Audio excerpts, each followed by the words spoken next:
আসসালামু আলাইকুম ওয়া রাহমাতুল্লাহ।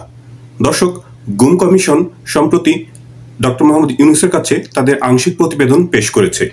সেই প্রতিবেদনের প্রকাশযোগ্য অংশ নিয়ে বিবিসি বাংলা একটা প্রতিবেদন তৈরি করেছে। প্রতিবেদনের শুরুতে ৩টা ঘটনার কথা বলা হচ্ছে।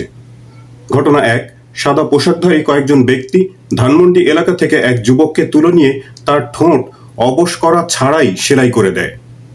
ঘটনা ২, একটা ব্যক্তিকে আটক করে যৌনাঙ্গ এবং কানে বৈদ্যুতিক শক দেওয়া হয়। আর ঘটনা ৩-এ বলা হচ্ছে এক ভিকটিম নদীতে ঝাঁপ দিয়ে পালানোর চেষ্টা করলে তাকে উদ্ধার করে সেখানেই হত্যা করা হয়। নির্যাতনের ভয়াবহ এসব বর্ণনার খবর উঠে এসেছে গুম কমিশনের অন্তর্বর্তী প্রতিবেদনে। শনিবার বাংলাদেশের প্রধান উপদেষ্টা মোহাম্মদ ইউনূসের কাছে অন্তর্বর্তী প্রতিবেদন জমা দেয় গুম সম্পর্কিত তদন্ত কমিশন। সেই প্রতিবেদনের প্রকাশযোগ্য অংশ গণমাধ্যমকে সরবরাহ করেছে প্রধান উপদেষ্টার প্রেস উইং। সেখানে গুম ও নির্যাতনের চিত্র পাওয়া গেছে। কমিশনের তদন্ত ঘটনায় সম্পৃক্ত কর্মকর্তা ও নির্যাতনের শিকার ব্যক্তিদের বয়ানে উঠে এসেছে গুম ও নির্যাতনের নানা রোমহর্ষক বর্ণনা। কমিশনের তথ্য অনুযায়ী ২০০৯ থেকে ২০২৪ সাল পর্যন্ত গত ১৫ বছরে ১,৬৭৬টি জোরপূর্বক গুমের অভিযোগ নথিভুক্ত হয়েছে। এদের মধ্যে কমিশন পর্যালোচনা করেছে ৭৫৮টি অভিযোগ। অভিযোগের বিশ্লেষণে দেখা গেছে ২০১৬ সালে সর্বোচ্চ ১৩০টি গুমের ঘটনা ঘটেছে এবং ২০২৪ সালে এখন পর্যন্ত ২১টি অভিযোগ জমা পড়েছে। প্রতিটি অভিযোগে অন্তত ৪টি বৈশিষ্ট্য থাকায় এসব ঘটনাকে গুম হিসেবে সংজ্ঞায়িত করে কমিশন। সেগুলো হচ্ছে ভিকটিমের স্বাধীনতা হরণ, রাষ্ট্রীয় বাহিনী বা কর্তৃপক্ষের ঘটনার সাথে জড়িত থাকা, ভিকটিমের অবস্থান সম্পর্কে তার পরিবার বা সমাজকে না জানানো এবং ভুক্তভোগীকে কোনো আইনি সুরক্ষা না দেওয়া।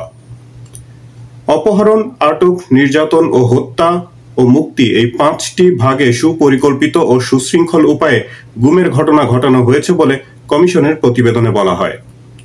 প্রতিবেদনে বলা হয়েছে কাউকে গুম করার ক্ষেত্রে ২ ধরনের পদ্ধতি ব্যবহার করা হতো। অনেক সময় কাউকে প্রথমে আটক করে নির্যাতন করে অন্যদের নাম আদায় করা হতো, এরপর তাদেরও ধরে এনে নির্যাতন করা হতো, পরে এদের সবাইকে গুম করা হতো। এছাড়া রাজনৈতিক প্রভাবশালী ব্যক্তি বা নেতার সরাসরি নির্দেশেও গুম ও নির্যাতন করা হতো।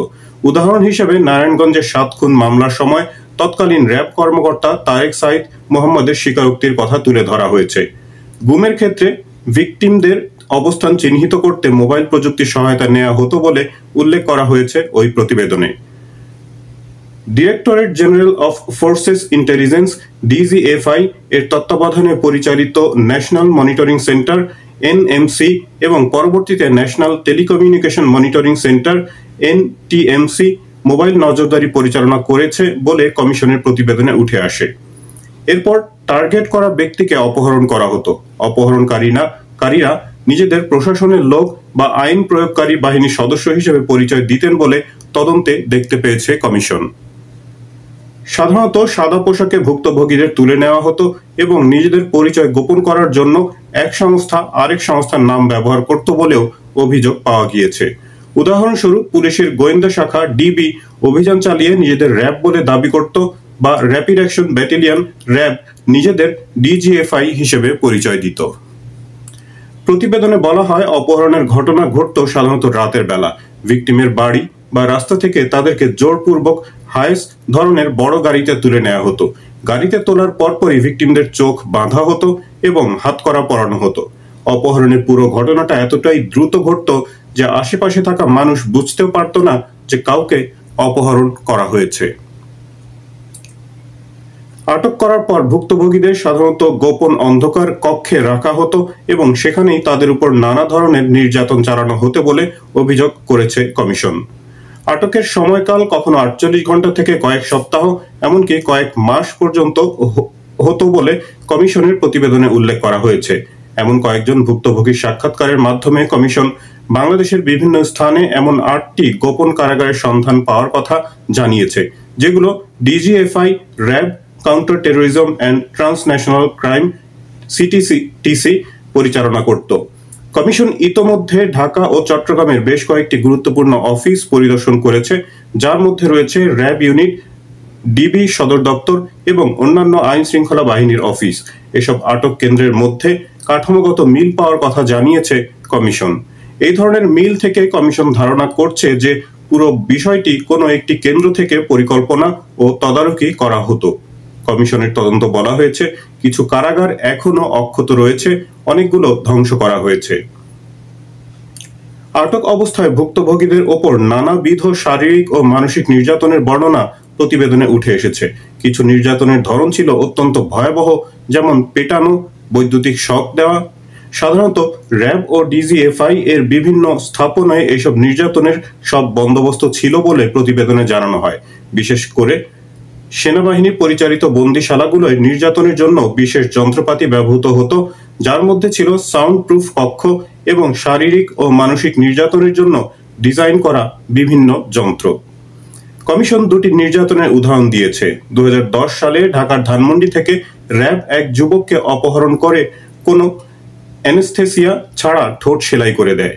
আরেক ভুক্তভোগীর উপর নানা শারীরিক নির্যাতন চালানো হয়, বিশেষ করে তার কানে ও যৌনাঙ্গে বৈদ্যুতিক শক দেওয়া হয়। গুমের শিকারদের বেশিরভাগ সময় হয় মেরে ফেলা হতো, না হলে অপরাধী হিসাবে বিচার ব্যবস্থায় সোপর্দ করা হতো। আবার অনেক ভিকটিমদের কোনো অভিযোগ ছাড়াই ছেড়ে দেওয়া হতো।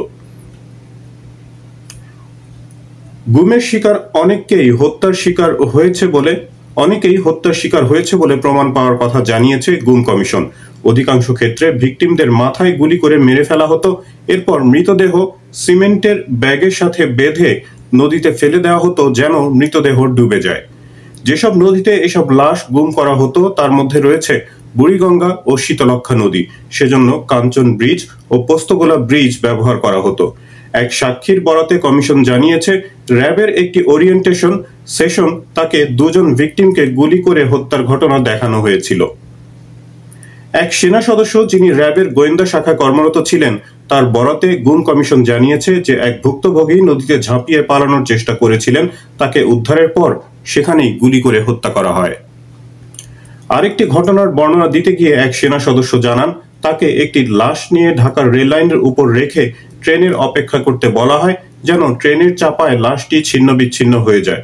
এমনকি আরেক ভুক্তভোগীকে সড়কে চলন্ত গাড়ির সামনে ফেলে দেওয়ার হলেও লাশটি পাশ কেটে যাওয়ায় তিনি প্রাণে বেঁচে যান।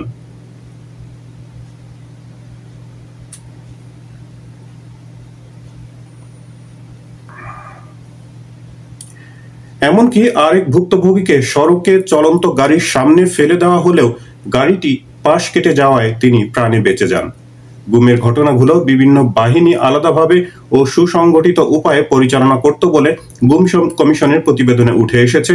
অর্থাৎ এক দল অপহরণ করলে অন্য দল আটকের কাজ করত এবং তৃতীয় দল হত্যা বা মুক্তি দিত। অনেক সময় যারা এসব কাজে সম্পৃক্ত ছিলেন তারা জানতেনও না তারা কাকে এবং কেন হত্যা বা নির্যাতন করছেন। একজন ভিকটিমের ফোন রেকর্ডের বরাতে প্রতিবেদনে জানানো হয়, তাকে প্রথমে ডিজিএফআই এর একটি সেলে রাখা হয়, এরপর ঢাকার র্যাবের বিভিন্ন ডিটেনশন সেন্টারে নিয়ে যাওয়া হয়। শেষে তাকে চট্টগ্রামে র্যাব ৭ কর্তৃক গ্রেফতার দেখানো হয়। কমিশনের প্রতিবেদনে বলা হয়, এসব কিছুর পেছনে একটাই উদ্দেশ্য ছিল, ভিকটিমদের নির্মূল করা এবং লাশ এমনভাবে সরানো যেন সেগুলো পুনরুদ্ধার বা শনাক্ত করা না যায়। তবে যারা গুম হওয়ার পর ফিরে এসেছেন তাদের সাক্ষাৎকারের মাধ্যমে আরো নানা তথ্য পাওয়ার কথা জানিয়েছে কমিশন। কমিশনের পরিসংখ্যান অনুযায়ী গুমের শিকারদের মধ্যে ৭৩% আবার জীবিত ফিরে এসেছেন, তবে ২৭% এখনো নিখোঁজ। ফিরে আসা ভুক্তভোগীদের অনেকে জানিয়েছেন যে গুম, নির্যাতন ও বন্দী রাখার পর তাদের বিরুদ্ধে মিথ্যা মামলা দেয়া হয়েছে। এর মধ্যে রয়েছে সন্ত্রাসবাদ, অস্ত্র আইন, বিশেষ ক্ষমতা আইন বা ডিজিটাল সিকিউরিটি আইনের অধীনে বিভিন্ন মামলা। আবার গণমাধ্যমে নেতিবাচক খবরের কারণে ভুক্তভোগী ও তাদের পরিবার সমাজে চরম অবমাননার শিকার হয়েছে বলে প্রতিবেদনে উল্লেখ করা হয়। কমিশন বর্তমানে এই বিষয়গুলোর উপর গভীর তদন্ত ও সঠিক তথ্য উপাত্ত সংগ্রহের কথা জানিয়েছে, যা ভবিষ্যতে আরো বিস্তারিত আকারে প্রকাশ করা হবে। কমিশনের তদন্তে উঠে এসেছে যে জোরপূর্বক গুমের বেশিরভাগ ক্ষেত্রে র্যাব, পুলিশের ডিটেকটিভ ব্রাঞ্চ ডিবি এবং সিটিটিসি অর্থাৎ counter terrorism and transnational crime ইউনিটগুলো প্রধান ভূমিকা পালন করেছে। অনেক ক্ষেত্রে জাতীয় গোয়েন্দা সংস্থা এনএসআই এবং ডিজিএফআই অর্থাৎ directorate general of forces intelligence এর নামও উঠে এসেছে। নিম্নপদস্থ নিরাপত্তা কর্মীদের দাবি অনুযায়ী তারা অনেক ক্ষেত্রেই জানতেন না যে তারা কাকে আটক করেছে বা কেন করেছে। অপরদিকে উচ্চপদস্থ কর্মকর্তাদের সাক্ষাৎকার থেকে জানা যায় পুরো অপারেশন তাদের সরাসরি তত্ত্বাবধানে পরিচালিত হয়েছে। দেশের এবং আন্তর্জাতিক আইনে এক্ষেত্রে শাস্তির বিধান থাকলেও অনেক উচ্চপদস্থ কর্মকর্তা দেশের বাইরে পালিয়ে গিয়ে জবাবদিহিতা এড়ানোর চেষ্টা করেছেন বলে কমিশনের প্রতিবেদনে উল্লেখ করা হয়। বাংলাদেশে গুমের ঘটনা শুধু অভ্যন্তরীণ সমস্যা নয়, বরং আন্তর্জাতিক চক্রান্তের অংশ বিশেষ করে ভারতীয়দের জড়িত থাকার কথা কমিশনের প্রতিবেদনে উঠে এসেছে। সুখরঞ্জন বালি এবং বিএনপি নেতা সালাউদ্দিন আহমেদকে গুমের পর ভারতে স্থানান্তরের ঘটনা এখানে উদাহরণ হিসেবে বলা হয়েছে। এছাড়া বিএনপির জাতীয় স্থায়ী কমিটির প্রয়াত সদস্য সালাউদ্দিন কাদের চৌধুরীর ছেলে হাম্মাম কাদের চৌধুরী তার বন্দিশালায় হিন্দি ভাষাভাষী লোকদের কথা শোনার কথা কমিশনকে জানিয়েছেন। তার দাবি, মুক্তির সময় তাকে বলা হয়েছিল, মাননীয় প্রধানমন্ত্রী আপনাকে দ্বিতীয় সুযোগ দিচ্ছেন, তবে কিছু শর্ত রয়েছে। আপনাকে অবশ্যই রাজনীতি থেকে বিরত থাকতে হবে, দেশ ত্যাগ করতে হবে। অন্যদিকে সালাউদ্দিন আহমেদকে 2015 সালে ঢাকার উত্তরা থেকে গ্রেপ্তার করা হয় এবং পরবর্তীতে তাকে ভারতের হাতে তুলে দেওয়া হয়। তার অভিজ্ঞতা থেকে জানা গেছে, তাকে যে নির্জন স্থানে রাখা হয়েছিল সেখানে টিএফআই অর্থাৎ টাস্ক ফোর্স অফ ইন্টারোগেশন লেখা কম্বল ছিল। সেই সময় র্যাব সদর দপ্তরের তত্ত্বাবধানে টিএফআই পরিচালিত হতো। কমিশনের দাবি, র্যাব গোয়েন্দা শাখা যারা এই ধরনের অভিযানে সক্রিয় ছিল তারা জানিয়েছে যে ভারত ও বাংলাদেশের নিরাপত্তা বাহিনী বন্দি বিনিময় করত। বাংলাদেশের গুমের ঘটনা যে আন্তর্জাতিক ও সুসংগঠিত চক্রের অংশ, এসব ঘটনা তারই বহিঃপ্রকাশ বলে উল্লেখ করা হয়েছে। প্রধান উপদেষ্টার প্রেস উইং থেকে জানানো হয়েছে, রিপোর্টটি জমা দেওয়ার পর র্যাবের বিরুদ্ধে মানবাধিকার লঙ্ঘনের অভিযোগ এনে বাহিনীটি বিলুপ্তির সুপারিশ করে গুম সংক্রান্ত তদন্ত কমিশন। এছাড়া আওয়ামী লীগের শাসনামলে গুমের নির্দেশদাতা হিসেবে সাবেক প্রধানমন্ত্রী শেখ হাসিনার সম্পৃক্ততার প্রমাণ পাওয়ার দাবি করেছে তারা। গুম বিষয়ে কমিশনের প্রধান মইনুল ইসলাম চৌধুরী সামনের বছরের মার্চে আরও একটি অন্তর্বর্তী প্রতিবেদন দেওয়ার কথা জানিয়েছেন। চূড়ান্ত প্রতিবেদন দিতে কমপক্ষে আরও 1 বছর সময়ের প্রয়োজন বলে তিনি জানিয়েছেন। বাংলাদেশ সম্প্রতি আন্তর্জাতিক জোরপূর্বক গুম প্রতিরোধ কনভেনশনে সই করেছে, যা এই অপরাধ প্রতিরোধ এবং অপরাধীদের বিচারের আওতায় আনার বাধ্যবাধকতা আরোপ করে। দর্শক, প্রতিবেদনটি এই পর্যন্তই। আপনারা সবাই ভালো থাকবেন, প্রার্থনা সবার জন্য। আল্লাহ হাফেজ।